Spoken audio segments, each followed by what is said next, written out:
ఆంధ్రప్రదేశ్లో కూడా ఉచిత బస్సు ప్రకటన రేపు ఆగస్టు 15 నుంచి అంటున్నారు. ఆల్రెడీ మనం తెలంగాణలో చూసాము, అది ఒక ఫెయిల్యూర్ సిస్టమ్ అనిపిస్తుంది. మళ్ళీ దీన్ని తీసుకొచ్చి ఆంధ్రప్రదేశ్లో పెడితే ఏంటి అసలు ఎందుకు ఇస్తున్నారు అనుకోవచ్చు? కేవలం ప్రకటించినందుకే ఇస్తున్నారా? నా ఉద్దేశంలో అయితే ఇప్పటి వరకు అన్ని పథకాలు ఓకే, కానీ ఉచిత బస్సు అనేది ఆల్రెడీ కర్ణాటకలో ఫ్లాప్ అయింది, తెలంగాణలో ఫ్లాప్ అయింది, ఆంధ్రాలో కూడా పెడుతున్నారు. ఇది సక్సెస్ అవ్వదు. ఎందుకంటే ఉచిత బస్సు అనేది ఎందుకండి అసలుకి అవ్వదు. ఏదైనా లేడీస్కి ఇచ్చేప్పుడు ఏదైనా 50% ఆఫర్ పెట్టండి. లేదు ఉచిత బస్సు ఇవ్వాలనుకుంటే 60 సంవత్సరాలు దాటిన మగ ఆడ ఇద్దరికి ఇవ్వండి. ఇప్పుడు ఆడవాళ్ళే కాదుగా ఓట్లు వేసింది, మగవాళ్ళు కూడా వేశారుగా. అందుకని 60 సంవత్సరాలు దాటిన ఆడ మగ ఇద్దరికి ఇస్తే, అలాగే వికలాంగులు దివ్యాంగులు ఎవరన్నా కుర్రాళ్ళైనా ముసలాళ్ళైనా వాళ్ళకి ఇస్తే ఉచిత బస్సు, అలాగే విడిగా ఉన్న ఆడవాళ్ళకి 50% డిస్కౌంట్ పెడితే అది ఓకే. కానీ మరీ ఉచితం అంటే ఇంక బస్సు అంతా వాళ్ళే ఉంటారుగా, మగవాళ్ళు ఎక్కడ టైం ఆడి ఉంటుంది.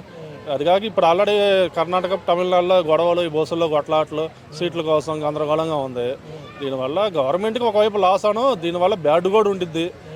ఇప్పుడు అంటే ఉచితంగా ఇచ్చినా కూడా ఏదో ఒక సమస్య అనేది ఉండిద్ది ఉచిత బస్సులో కూడా. దీనివల్ల గవర్నమెంట్కి బ్యాడ్.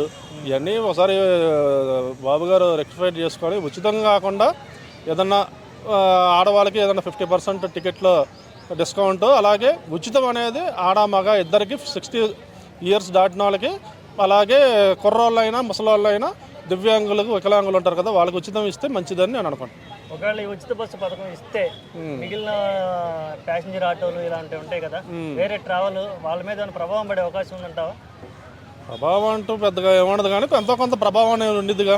ఉచిత బస్సు అంటే ఆటో ఎక్కేవాడు ఎక్కడ కదగా, లేకపోతే క్యాబ్ ఎక్కేవాళ్ళకి వాళ్ళకి కొంచెం నష్టమే. అయినా ఇప్పుడు గవర్నమెంట్ ఆల్రెడీ హామీ ఇచ్చింది కాబట్టి ఇస్తున్నారు. కానీ ఏదైనా కానీ కొంచెం ఇది చూసుకొని ఇవ్వాలని నా కోరిక. ఆల్రెడీ ఎందుకంటే ఇది ఫ్లాప్ సినిమా.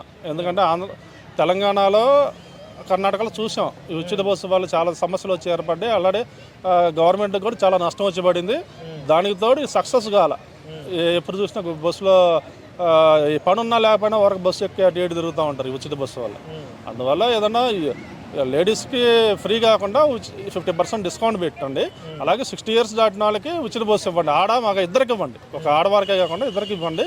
అలాగే ఎవరన్నా వికలాంగులు దివ్యాంగులకు ఉచితం ఇస్తే బెటర్ అని నేను అనుకుంటున్నాను. Okay, thank you.